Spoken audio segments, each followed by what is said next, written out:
Во претор во траурна атмосфера и исчекување, до подготвувањето на нашата репортажа, се уште се очекуваа припадниците на специјалната единица на МВР од Скопје, за да се обидат да го пронајдат исчезнатото 16-годишно момче од Ресен, кое вчера после 17 часот исчезна во езерските води. Трагичниот настан се случил откако момчето со двајца другари зеле педалинка и се оддалечиле 100 метра од брегот.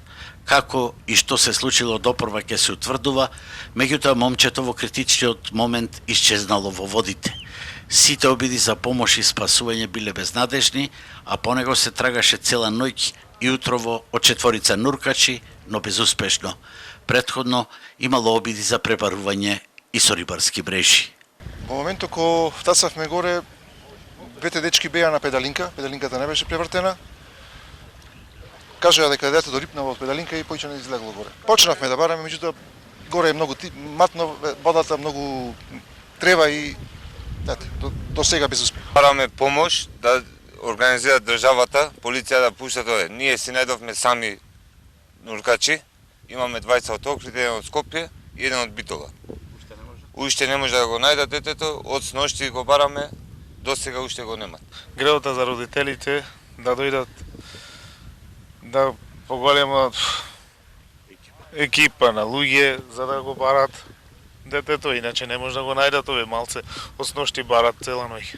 Првичната информација дека педалинката се превртила се покажа дека не е точна. Ова е таа педалинка што се случи несреќата и педалинките ми се во исправно стање, значи не се превртила, нема такво нешто, тие скокале од педалинка и такво нешто, нема значи педалинка превртена.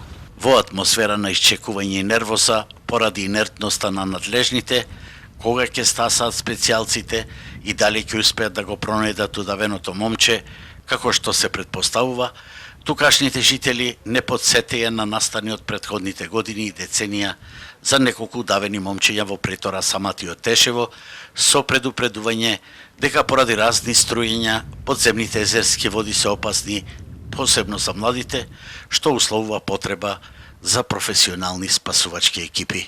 Ова не е прва трагедија во Преспанското езеро, бидејќи подземните води се многу опасни дури и за искусни пливачи.